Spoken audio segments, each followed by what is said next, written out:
What's going on, everyone? Welcome back to another video. I thought I'd do another update because the last video that I've shown everything, it's changed quite a bit, so I thought I'd just give you another tour. It's been a while, so might as well show everything off, see what's going on. It's a nice warm day on a weekend, so it's a day off. So I'll just show you around. I've just got done going through and doing a bunch of water changes and some maintenance. So bear with me, it's a bit dirty, but yeah. Alright, so the first thing here we have is the Bosque's enclosure. The monitor lizard, who's just there. He's just had a decent sized meal. You can actually see he's actually defecated over there from his last meal. So what I do with that basically is not much, to be honest. I just spray it down, and then springtails and different things like that sort of break it apart and everything, because that's just a Urates, the white bit there. Other maintenance for this cage is I just go through and sort of rake it all back, just to loosen up the soil. Gives them an opportunity to go through and eat any worms that it pulls up. So here it is there, 3 bulbs, T5, some climbing, water dish, and then here I had a pond. This was very difficult to maintain, so what I've basically done is I filled it with some wet soil, and it's going to be a bit more of a damp area. It's actually divided, so this area is still water. So what's going to happen is I can sort of rinse it through. As this dries, I'll rinse it through and sort of keep the water quite clean, I guess, because it will evaporate over time because it is quite warm in this enclosure. There it is there. So yeah, I just spray it down every once in a while. I'll chuck worms and different things in like that from Richmond for him there, and that will also help him with shedding. And then this is the new sort of thing I've been building. I've had for a couple months now. So the first one from the back here is the Bindi. You all know Bindi. I mean, I've had her for so long now. I'd say about 4 or 5 years ago, she severely burnt herself on her back. She basically cooked herself using a metal dish and the heat lamp. And then her scales sort of came off, and then she slowly built them over time. It looks a lot worse than it is, to be honest. It's just very white at the moment because she just went through a shed. But her scales are reforming, and eventually she'll do perfectly fine. She's a full-grown female Indonesian blue tongue, and she's in this cage here. But yeah, and then we got a heat bulb and a T5 that runs through there as well. This is also where the tortoises reside during colder times, like the winter or a bit of a chillier day outside. Otherwise they're outside. You've got a water dish down there, and yeah, it's a good enclosure. Everything gets along perfectly fine in here, to be honest. And yeah, she's just got a bit of stuff left. She's eating all her fruit. They chucked in a bunch of grapes and stuff. She ate them. She just left her bell pepper. Moving on over here, we have one of the Chinese soft shells. Now I have 2 Chinese soft shells. The other one is up inside the house in a glass tank where I can see him. This one, however, is in a preformed tub, the same dimensions of enclosure as this one here. I believe it's something like 5 foot by what is this? 3.5 foot, I believe. Maybe a little bit more. We've got a fake bamboo plant, and then you've got the tub here. And I always struggle with these because I always use pond liner, and it just kept leaking, and I just kind of got sick of it. So basically what I did was filled it with dirt, then use these preform, because otherwise they don't hold their own weight. If you fill it with soil around them, it works perfectly fine. Got a heat bulb there as well, and it shares the same T5, and it projects down, and it works quite well. This one just had a water change as well, and it's basically running off of a filter there. It almost acts as a mini canister filter that I just sit on the side. It's quite good. I believe it's Interpet, I could be wrong, could be another brand. all pond solutions, I think it is, thinking about it.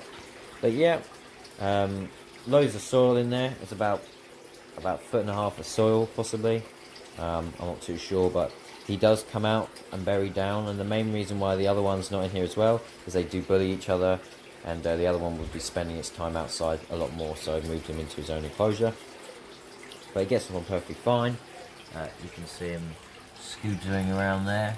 And when he gets bigger, he will get what this one is here, essentially another one of these, which is 4 foot. So I'll just have to move them up and move Bindi somewhere else, which is fine. And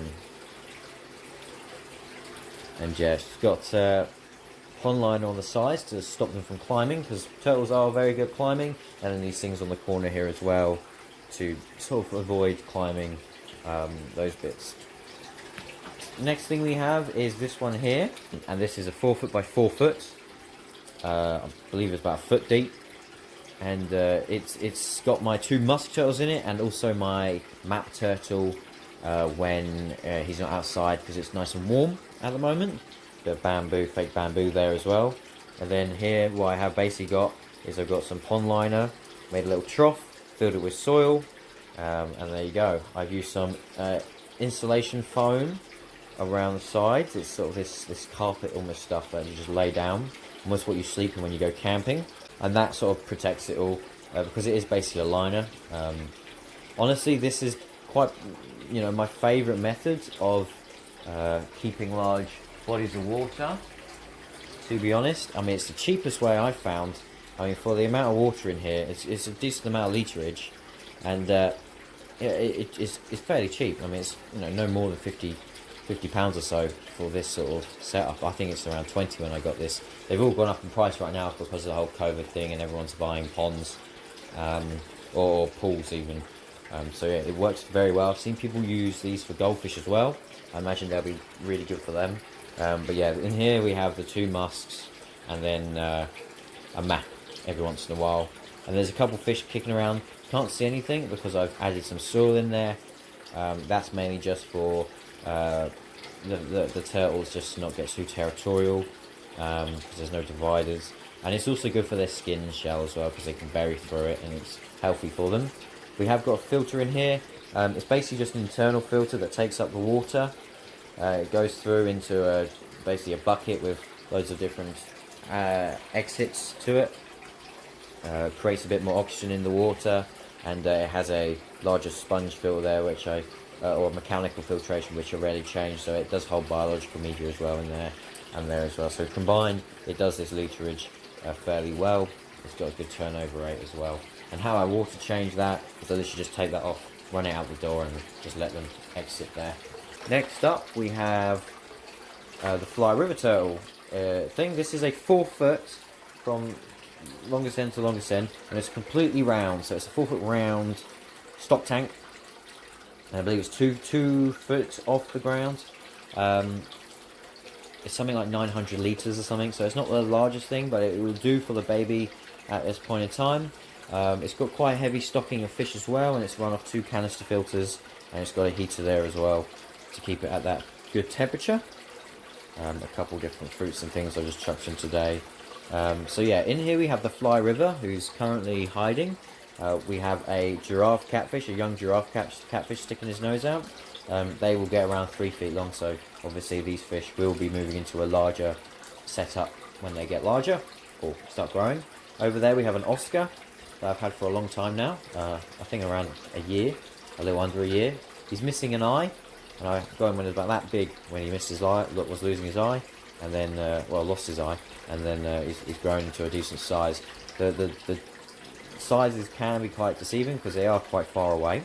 Over there we have a Jack Dempsey as well, and then you have a bunch of yellow labs kicking about. There's also a Polypterus in here, and a Hoptosternal catfish. Okay, so this is the view from that. Before it was completely different. I mean, the last tour I did of the shed itself, it was completely different. I basically changed it up mainly for practicality and simplicity. Originally there was all sorts of different things with the wooden walkway and all that sort of stuff, and although it looked good, and it did work quite well. Long term wise, it was a pain to do certain things. It was very packed, where this way I can just take things out if I want. I can move different segments of this to make them bigger or smaller. I can move this outwards, I can move it backwards, all that sort of thing, and it works quite nicely, and it also looks fairly, I mean, I think it looks quite uniform and neat in a way. I don't know, my inspiration in a way was, if you look at how the Turtle Conservancy keep their enclosures for their tortoises and turtles in their greenhouse section.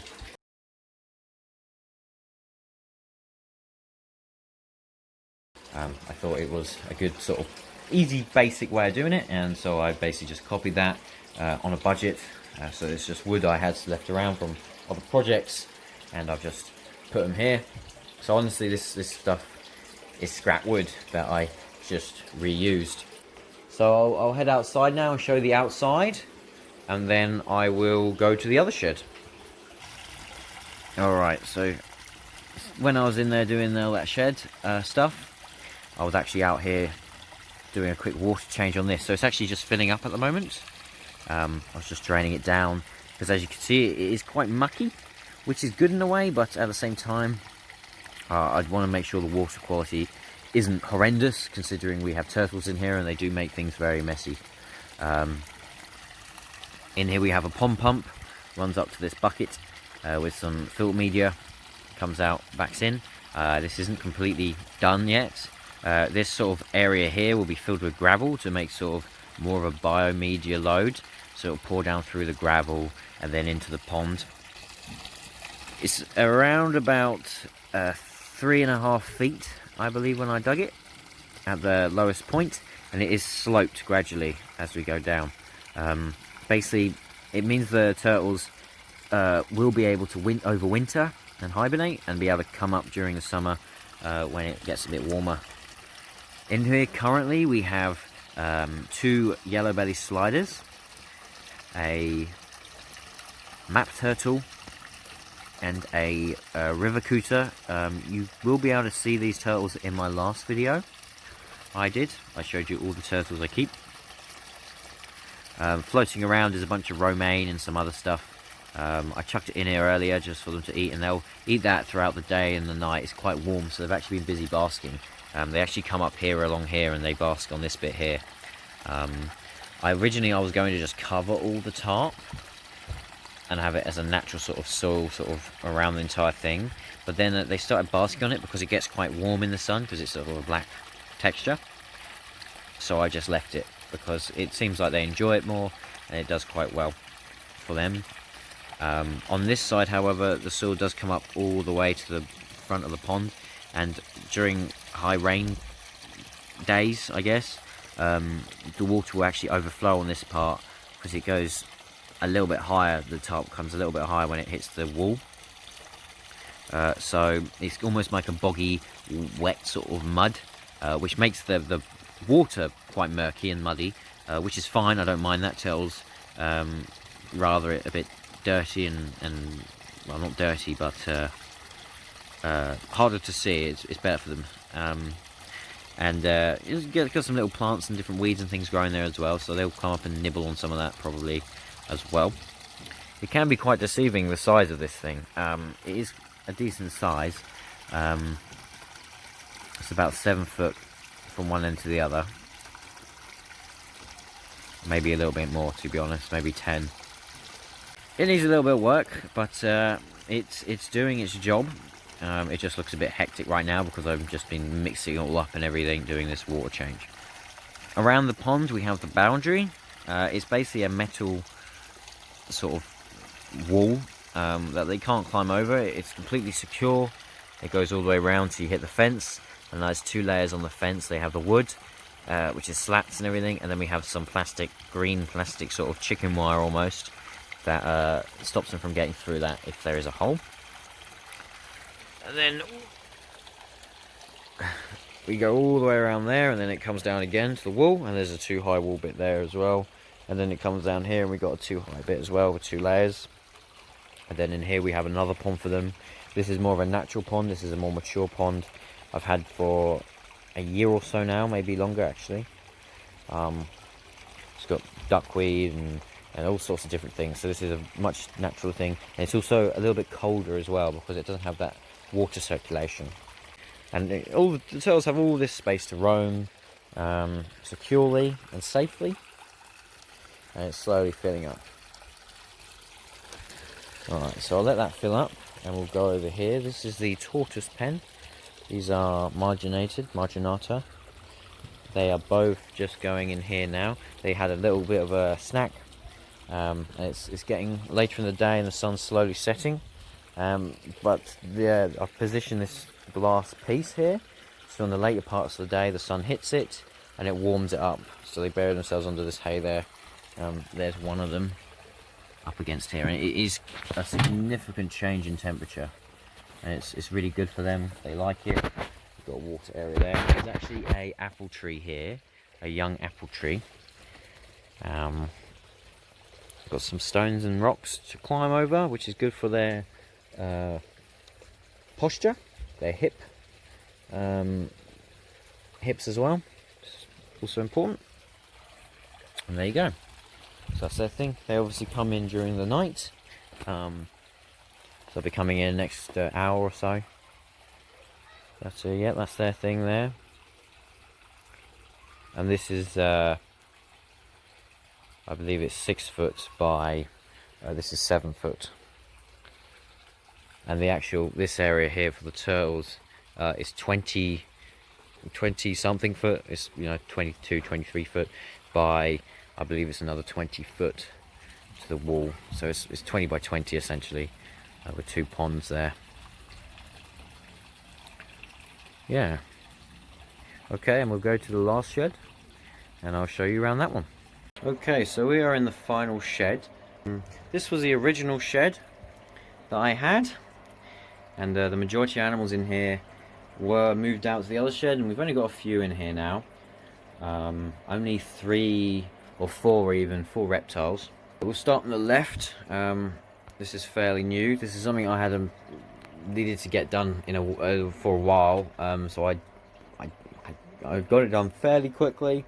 I'm not 100% happy with it. I've used scrap wood and it's a bit gross looking, so I need to paint it and everything, make it look better. But right now it does the purpose. The animals in here are perfectly safe and able to go about their day and everything. But in the top one here, we have a carpet python. This is Bob. There he is. And he has loads of different climbing frame areas for him to get up on, and he does use rather regularly. And we have a ceramic there as well, just for some heat in case it drops down, and it gives them a temperature gradient somewhat. There he is. Once again, it's sort of a temporary thing. I want to redo it better. Whether or not I get round to it soon is another thing, because it's not horrendous. And then in the bottom one, which is slightly taller, we have Lulu, who is my boa, common boa, the boa constrictor imperata. In here, there she is. She's just got a cypress mulch bottom there. She has head problems. She has a thicker sort of area to get up on, which she can use as well. And then she has a ceramic there, her larger water dish. And then she actually can come up here, across this area here, and she does use that a lot as well. I need to paint the insides as well, just to make sure it is properly sort of protected from the weather, which is why it is a little bit drier in here than I'd like it to be. However, I just need to make sure that it does ventilate well and everything, because it's still relatively new. But yeah, it does the job for now. Over on this side, we have another enclosure. Both the snakes and this one are the same dimensions. They take up the same amount of space. They're 6 foot wide by 1.5 feet deep. Ideally, I would want it 2 feet deep, but space did not really allow me that, really. But it does the job For the Chinese water dragon, it's perfectly fine. This is a female, a smaller female. So, but the snakes is a different story though. I want to give the bar a little bit more, so I will do eventually. But here's the enclosure. I've just got some apple tree branches in here for the leaves, but that's sort of dried out, and then I've got some permanent branches here, which is hazelwood, which is completely safe for reptiles. You've got a heat spot there, UV there. I believe that's actually a compact UV thing from Arcadia, so it's a bit outdated and expensive too. We've got a land area there with cypress mulch and soil that I spray down. It dries quite quickly in here because it is quite a warm room. And then we have a 30-litre tank. It's a 4 foot by 1.5 foot deep tank.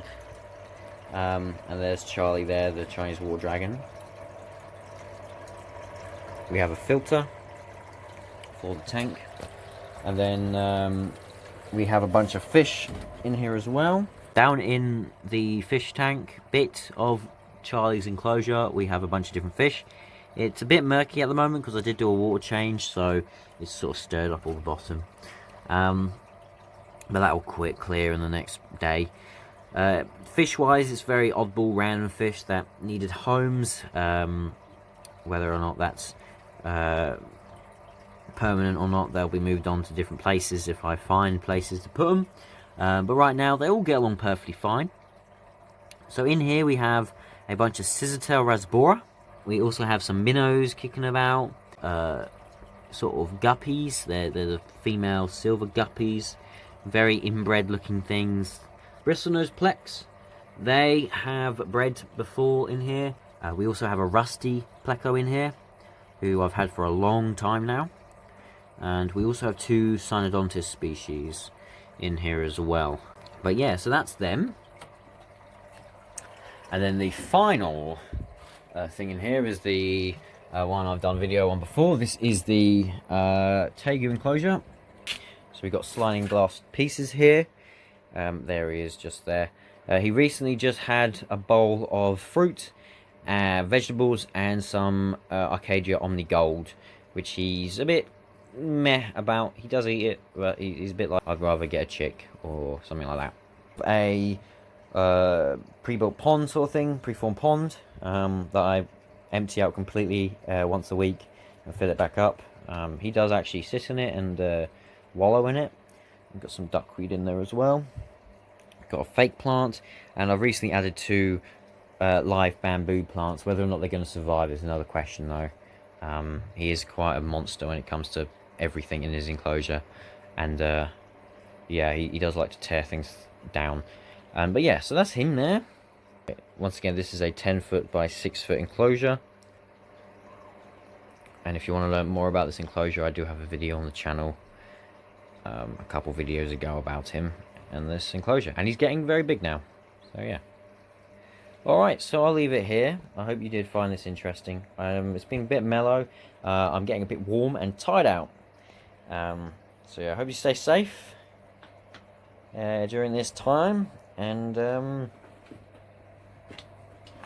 yeah, see you later.